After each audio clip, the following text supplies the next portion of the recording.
Aujourd'hui, dans l'invité, décryptage du programme de François Asselineau, candidat à l'élection présidentielle avec Sylvain Gargasson. Bonjour. Bonjour. Vous êtes membre du Bureau national de l'Union populaire républicaine, soutien de François Asselineau, responsable informatique et audiovisuel pour le parti. Dernière ligne droite, moins d'un mois du premier tour. Pourquoi avoir choisi François Asselineau tout d'abord ? Écoutez, c'est un peu particulier. On va dire qu'il y a 5 ans à peu près, j'étais sur Internet et je suis tombé sur une vidéo partagée par un ami de François Asselineau qui n'était pas, il n'y avait ni son nom ni le nom du parti, et j'ai trouvé ça assez intéressant parce que pour une fois quelqu'un allait au fond des sujets, notamment en sortant les articles de loi. Et la vision de la politique qu'on peut avoir, c'est beaucoup de phrases creuses. Quand on commence à rentrer dans les articles de loi, c'est beaucoup plus intéressant. Parce qu'on soit d'accord ou pas avec un article de loi, il s'applique. Donc j'ai demandé à cet ami où est-ce que je pouvais en avoir plus. Et il m'a dit d'aller sur le site de l'UPR, donc upr.fr, et d'aller voir la vidéo « Les 10 raisons qui nous imposent de sortir de l'Union européenne ». J'étais pas d'accord, rien qu'avec le titre, j'étais déjà pas d'accord. Moi je voyais des Alain Minc, des Attali nous dire que si on sortait de l'euro, c'était la fin du monde. Alors sortir de l'Union européenne, c'était encore une étape de plus. Voilà, ça semblait incroyable. J'ai regardé cette vidéo qui dure 3h20, donc il faut quand même s'accrocher. Mais on en prend plein la tête pendant 3h20 et je peux vous assurer que quand on a fini la vidéo, on n'est plus pareil. Et voilà ce qui a fait mon engagement à l'UPR. François Asselineau qui se présente comme un candidat au-dessus du clivage gauche-droite. Est-ce que vous retrouvez ça dans son programme ou dans l'homme que vous connaissez, dans le candidat ? Alors dans l'homme que je connais, oui, complètement. Dans le candidat, a fortiori, puisque c'est l'homme qu'on va élire. Dans le programme aussi, puisque le programme est basé sur le programme qui avait été écrit par le Conseil national de la résistance, qui à l'époque s'appelait Les Jours heureux. C'était un programme qui avait été, donc pour ceux qui ne connaissent pas le Conseil national de la résistance, c'était en fait quand De Gaulle allait récupérer la France, il avait organisé des rencontres pour créer un programme, et dans ces rencontres, il y avait des gens du Parti communiste, donc à l'époque le Front National, des gens qui étaient vraiment à l'extrême droite, la cagoule, il y avait des catholiques, il y avait le patronat, enfin il y avait vraiment une complète diversité. Et au final, ils ont accouché d'un programme qui s'appelle Les Jours heureux, qui est un programme qui n'aurait sans doute plu à personne, puisque il n'était pas communiste, alors qu'il y avait beaucoup de communistes dans ce truc-là. Il n'y avait rien sur la religion, alors qu'il y avait des catholiques. Mais au final, c'est le programme qui a mis en place De Gaulle à la Libération et qui a permis, et notamment avec la reconstruction du pays, d'avoir les 30 Glorieuses. Donc c'est-à-dire qu'en reprenant ce programme, on est de toute façon en dehors du clivage droite-gauche. Et l'homme, puisque vous en parlez, par exemple, au moment de l'affaire du Burkini, n'a jamais pris position. Il en a parlé peut-être un mois après que cette affaire ait enfin fini de nous tous nous lasser, pour dire que voilà, c'est tout à fait le genre de débat qui n'a absolument aucun intérêt et qui est orchestré pour occuper la scène médiatique avec du vent. Et justement, qu'avez-vous pensé de ce premier mois de campagne pour cette élection présidentielle? Est-ce que pour vous, le débat a été à la hauteur? Alors, il y a deux choses déjà. Les règles du CSA ont changé, c'est-à-dire que l'égalité du temps de parole est réservée à la fin. Ça déjà c'est très embêtant, puisque d'un point de vue démocratique, ça veut dire que tout le monde n'a pas le même accès à la presse. Sur un principe d'équité, sauf sur la dernière quinzaine, avec une égalité de temps de parole pour les candidats, juste pour que ce soit... Oui, alors pour que ce soit clair, sauf que le problème de l'équité, c'est que ça ne veut rien dire. Si demain vous allez acheter du café équitable, ça veut dire que le petit producteur aura plus d'argent. Or là, cette équité, c'est pas du tout la même, parce que ce sont les gros partis qui sont déjà représentés, avec beaucoup d'élus qui auront le plus accès aux médias. Donc l'équité, c'est vraiment à géométrie variable, ça n'a rien à voir avec l'égalité. L'égalité, c'est un principe mathématique. 1 plus 1 égale 2, enfin voilà, 2 plus 2 égale 2, c'est très simple. L'égalité, tout le monde sait ce que c'est. L'équité...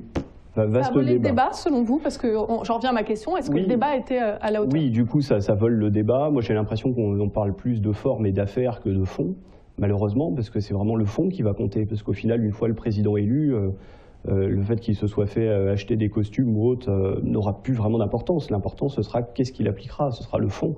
Et aujourd'hui, le fond est cruellement absent, et j'espère que ça va changer avec cette grande réunion des 11 candidats qui sera demain soir. Avec un débat sur les chaînes CNews et BFM demain soir. L'UPR qui a fêté ses 10 ans, créé le 25 mars 2007. Et là, c'est tout un symbole, jour de la création, du 50e anniversaire du traité de Rome. Est-ce que là, comme je le disais, c'est un symbole? Oui, bien sûr, la date n'a quand même pas été choisie par hasard. Monsieur Asselineau est quelqu'un qui connaît bien l'histoire mondiale et l'histoire de France notamment. Et c'était bien sûr un de ces clins d'œil pour dire, voilà, ça fait 50 ans qu'on est dans cette construction européenne, sans qu'on ait jamais vraiment débattu du fond, sans qu'on ait demandé aux Français s'ils souhaitaient en faire partie. On leur a demandé s'ils voulaient élargir, on leur a demandé s'ils voulaient l'euro. Mais à aucun moment on leur a dit, voilà, le pour et le contre, et qu'est-ce que vous en pensez ? Donc oui, c'était notre clin d'œil à nous. Pour les 10 ans, on a fait une énorme manifestation à Paris, où nous avons accueilli 6500 personnes, avec, je pense, des intervenants de qualité. Notamment, on a eu des Anglais qui sont venus nous parler un petit peu du Brexit. Et je pense que voilà, si ça intéresse les gens, ils peuvent le retrouver bien sûr en intégralité sur notre site, upr.fr. Et justement, voilà. Donc 60e anniversaire du traité de Rome, 10 ans de l'UPR, et aujourd'hui François Asselineau se présente comme le candidat du Frexit. Est-ce que vous pouvez nous expliquer? On a vu cette image forte de Theresa May qui signait, qui déclenchait le Brexit. Est-ce que cette image vous a fait rêver? Oui, cette image m'a fait rêver, et puis surtout, cette image elle tord le cou à tout ce qu'on a pu entendre. C'est-à-dire que pendant la campagne du Brexit, les médias français étaient vent debout contre le Brexit. On nous a dit que ce serait la fin du monde, la catastrophe. Le FMI avait prévu qu'en quelques semaines, l'économie mondiale ne s'en remettrait pas. C'est le même FMI aujourd'hui qui est obligé de remonter l'indice des Anglais tellement il se développe, parce que c'est exactement l'inverse de tous leurs pronostics. Donc le Brexit... On entre dans 2 ans de négociations pour cette sortie de l'Union européenne. On ne peut pas vraiment sentir pour le moment l'effet du Brexit. Oui, mais les marchés financiers ont déjà anticipé le Brexit. Les marchés financiers n'attendent pas que les choses se fassent. Ils sont complètement dans l'analyse. Et puis, ils prévoient toujours, comme aux échecs, au moins un coup d'avance. Donc, si on voit que, notamment, il y a d'énormes investissements en ce moment qui arrivent en Angleterre, grâce à la baisse de la livre sterling, je pense à Google, Facebook, il y a Nissan qui lance une chaîne de production du Renault Qashqai. Ce n'est pas des investissements sur 2 ans, c'est des investissements sur 10 ans, 20 ans, 30 ans.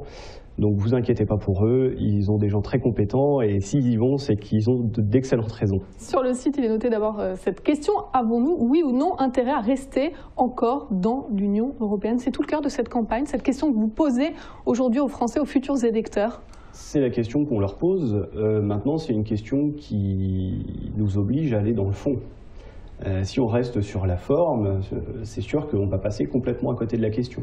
Si on va dans le fond, qu'on regarde un peu le TUE, le traité sur l'Union européenne, le TFUE, le traité sur le fonctionnement de l'Union européenne, le fait que ça implique le dumping social, les délocalisations, et puis je pourrais en citer encore plein d'autres, là d'un seul coup les Français vont voir qu'entre l'Europe magistrale qu'on leur a vendue d'un point de vue très théorique et la réalité des textes de loi, il y en a beaucoup qui risquent de tomber de leur chaise. Est-ce que l'Europe est responsable de tous les maux, selon vous? Parce que votre candidat dit la crise politique, économique, sociale et morale de la société française trouve justement son origine dans cette Union européenne. Alors, tout n'est pas imputé à l'Union européenne, mais une grande partie. Car les gens ne se rendent pas compte, mais lorsqu'ils parlent par exemple d'écologie, beaucoup de choses sont bloquées par la Commission européenne. Lorsqu'on parle, par exemple pour les sanctions russes, c'est aussi dû notamment à notre appartenance à l'OTAN ou à l'Union européenne.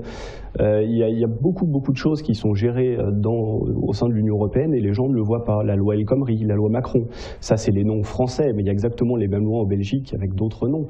Pourquoi? Parce que ça fait partie des grandes orientations de politique économique qui nous sont imposées par Bruxelles et qui sont aussi imposées aux candidats à l'heure actuelle. Et donc si l'on choisit l'un des 10 autres candidats, eh ben, nous on peut déjà vous donner leur programme, ça s'appelle les GOPE, G-O-P-E, vous trouverez ça sur notre site internet. Et donc notamment il y aura une augmentation de la TVA, sans doute une augmentation de l'âge de départ à la retraite. Il y aura une baisse des impôts sur les entreprises, alors toujours les grosses entreprises, les PME, PMI, je pense qu'elles ne peuvent pas s'attendre à grand chose. Une précarisation du CDI, alors on gardera le non-CDI parce que ça fait bien, mais ça s'est déjà pris un bon coup de couteau par la loi travail, la loi Annie avant. Donc on gardera le CDI pour faire beau, ce sera un peu comme la République populaire de Chine. Qui n'est plus du tout communiste et qui garde ce nom. Un peu, voilà. On parlait tout à l'heure du traité de Rome à l'occasion du 60e anniversaire. Angela Merkel et François Hollande ont prôné une Europe à plusieurs vitesses. Là, pour vous, ce n'est pas la solution, cette Europe à plusieurs vitesses. Pour vous, il faut sortir de l'Union européenne, qu'on soit clair sur le programme de François Asselineau. Sortir de l'Union européenne et de l'euro. Alors voilà, nous, de toute façon, la première chose qui sera faite par François Asselineau lorsqu'il sera à son bureau à l'Élysée, c'est de préparer une lettre aux 27 autres chefs d'État de l'Union européenne pour leur demander un sommet exceptionnel pour que la France puisse déclencher l'article 50, donc le Frexit. Nous voulons sortir de l'euro, et nous sommes logiques avec nous-mêmes, puisqu'il n'y a aucun moyen légal de sortir de l'euro sans sortir de l'Union européenne. Et nous voulons aussi sortir de l'OTAN. Donc là, ce qui est assez drôle, c'est que l'OTAN se trouve à Bruxelles, le siège de l'OTAN. Mais quand vous voulez sortir de l'OTAN, la lettre, il faut l'envoyer à Washington. C'est quand même amusant. Donc voilà, ça c'est vraiment les 3 propositions phares. Mais derrière, on a un programme de quasiment 200 points que les gens peuvent retrouver sur Internet, bien entendu, et qui sera applicable puisque nous serons sortis des traités européens. C'est bien ça qu'il faut comprendre. Justement, sur l'euro et le retour au franc, les Français, à 70%, ils seraient hostiles. Est-ce qu'il va falloir peut-être faire preuve de pédagogie ou convaincre sur cette question-là, parce que les Français n'ont pas l'air très enthousiasmés à l'idée de revenir au franc? Alors, je pense que le problème est toujours le même, c'est qu'il y a le fond et il y a la forme. Sur la forme, on voit plein de gens passer à la télé nous expliquer que si on sortait de l'euro, la dette exploserait. Les gens dans leur tête se disent « Oh là là, il va falloir rediviser tous les prix par 6,55, enfin multiplier les prix par 6,55, 957 ». Tout ça semble bien compliqué. En réalité, quand on regarde le fond, nous, ce qu'on veut, c'est sortir à 1 euro égale 1 franc. Ça veut dire que déjà, nous n'aurons pas les augmentations qu'il y a eu lorsqu'on est passé du franc à l'euro, puisque là, il n'y aura que le symbole qui va changer. Une fois que la période de parité fixe aura été terminée, que le franc sera la nouvelle monnaie française à part entière, à ce moment-là, on laissera le franc se déprécier sur les marchés internationaux, ce qui va booster nos exportations, renchérir un petit peu nos importations, mais du coup développer aussi les entreprises françaises. On va revenir sur le programme économique à présent. Peut-être vous faire réagir à cette nouvelle. La semaine dernière, le CFDT est devenu le premier syndicat dans le privé. Ça vous inspire quoi finalement? Est-ce qu'il faut réinventer le dialogue social dans l'entreprise selon vous? Ça m'inspire plusieurs choses. On parle sans arrêt en pourcentage et on ne parle jamais en absolu. En absolu, c'est 3 personnes dans un bureau. Ce que je veux dire par là, c'est que malheureusement, la CFDT ou la CGT ne représentent à peu près plus personne. Et quand on regarde notre histoire, c'est pas forcément délirant.